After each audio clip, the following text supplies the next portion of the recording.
to keep you safe in the backcountry, go sign up, get your certification, that sort of thing. But what are, I guess kind of to start this conversation, what are some of the most common situations that people would find themselves in an avalanche situation in the backcountry that they may not know or be aware of? Yeah, so I'm going to lean on experience, when we were just getting started. And I think it comes down to most people, correctly in a way, they set an objective and they want to go achieve that objective. And they may have heard about it through Instagram, in these days, or someone else talking about it, or just sitting at the bar and go, yeah, I went and got, the dog leg up by A Basin or something like that. And it was awesome. So you go, well, where's that? And then, so you set an objective, and based on that, you just run out the door with your buddies and go and get it.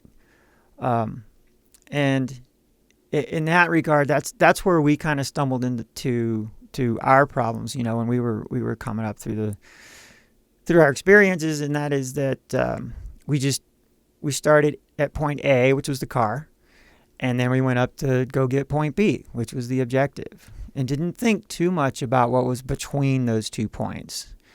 And that's where I think most people kind of stumble in and find themselves a little bit over their heads, and given certain conditions, if they're not monitoring that and kind of listening to the mountains, as a lot of people say, Jeremy Jones says, give the mountains your attention.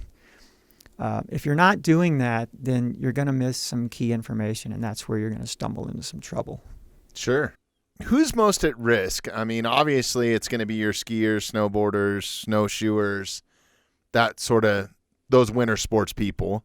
Not that there's not stuff that happens in the spring too, is another big misconception, right?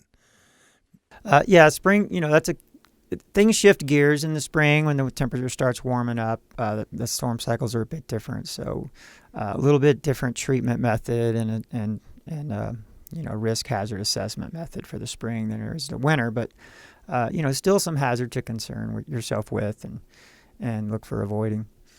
But basically anybody that's in the backcountry doing a snow sport, I mean, literally you could be driving on I-70 and be at risk, really. I mean, I think that's why CDOT's in place, is to help mitigate some of that. But exactly, yeah, exactly. So yeah, if you're traveling in the mountains, you're exposing yourself to a risk, and so that this idea of risk hazard, whether it's a real risk, a perceived risk, and then this idea of exposure to that hazard. So that's kind of the game that we play in the backcountry is balancing those two elements. So it's risk assessment, a lot like a military mindset almost, or something like that.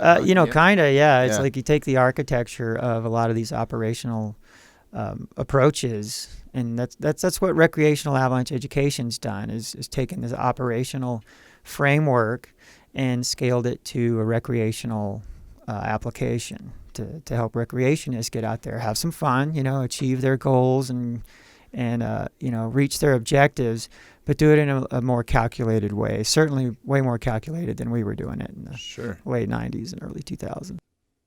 So what are some signs that anybody could watch out for with education or without for avalanche, like telltale signs? Obviously weather patterns, heavy snowfall are going to be, that's common sense, right? But what are a few other things that people could watch for? Just familiar yourself with the terrain. Again, you dive into a lot of detail in the courses of naturally, but just be mindful of where you're headed, when you're headed there.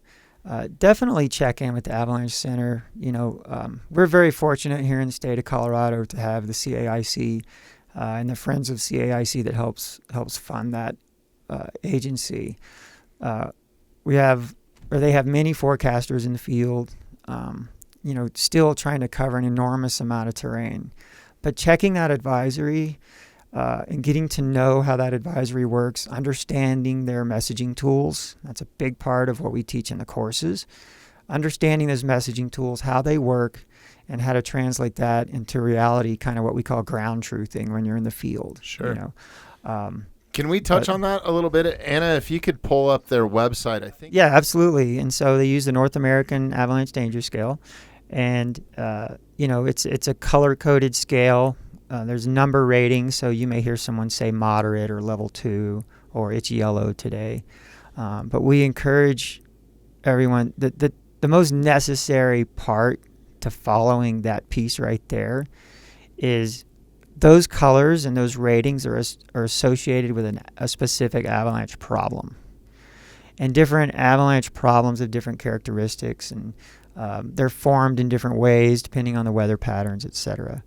And they're located in different places in the terrain.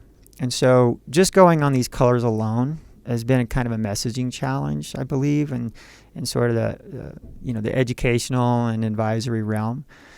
So if you're looking at these colors, you have to associate these colors with the specific avalanche problem, and that's all in the advisory. So it's the avalanche advisory is really a three-pronged thing, and you can't take a couple of pieces on their own and get a clear picture. Sure, and expect to be safe, right? Yeah, so the unexpected can always happen. Right. Yeah. So you want to look at the rating is kind of the intro, but then you associate that rating with the problem or overlapping problems in the zone that you're looking at, and then you need to dive into the summary about the snowpack and the location and the weather. So that's the three-pronged part. Associate that rating with a problem and then dig into the summary and read what these forecasters are writing, because they assemble these things with a lot of care and as much data as they can assemble.